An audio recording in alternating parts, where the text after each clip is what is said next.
मिरु United firm of एक्स एनडिएफ बेजों लोगोसे उदालगुरि जिल्ला इउनाइटेड फार्म अफ एक्स एनडिएफ बेखौ लाफानानै दिनै जोङो इउनाइटेड फार्म अफ एक्स एनडिएफ बेनिफ्राय मोननैसो टपिकखौ लानानै प्रेस मिट खालामनाय जादों।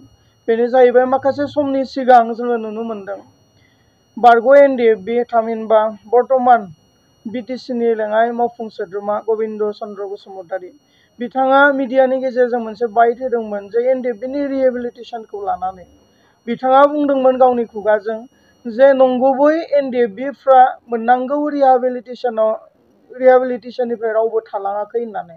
नाथाय बिथाङा जेबो स्टाडि गैयालासेनो बेफोर बाथ्राफोरखौ बुंनायखौ जोङो नुनो मोन्दों।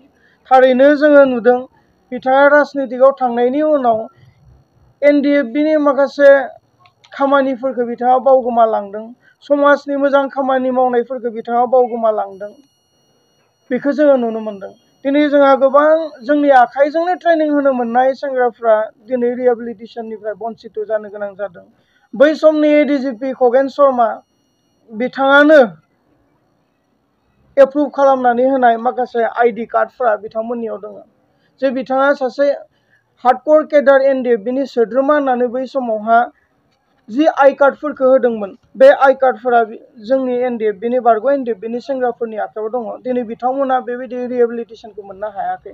बिनिखाय बेयाव जोंहा बुंनो गोनां बाथ्राया बेनो जे जोंनि हार्डकोर केडार जायफोरा जि समायाव मोजां सोलोंथाइ लानानै साख्रि बाख्रि लानांगौमोन, न'खर खुंनांगौमोन, बैखिनि समखौनो हारिनि थाखाय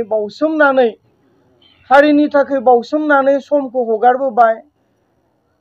नाथाय दिनै मावै मावसे मावनानै बावसोमखांनानै फैनायनि उनावबो सासे एनडिएफबि होननानै आसाम सरकार भारत सरकारनिफ्राय रिकगनाइज मोनैया बियो दुखुनांथाव जादों। दिनै जोंनि बारग' एनडिएफबिफ्रा 4 लाखनि थाखाय हांखुर जायाखै, नाथाय बे जे थार सासे एनडिएफबिमोन बेखौ रिकगनाइज मोननो थाखाय हांखुर जादों।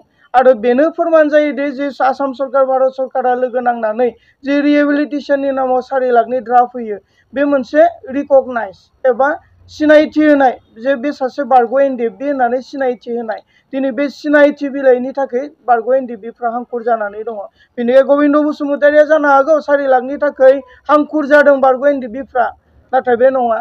दिनै जोंनि बारग' एनडिएफबिफ्रा रिकगनाइज मोननांगौ, सिनायथि मोननांगौ जे गनाय जानांगौ बेजों सासे एनडिएफबिमोन होननानै।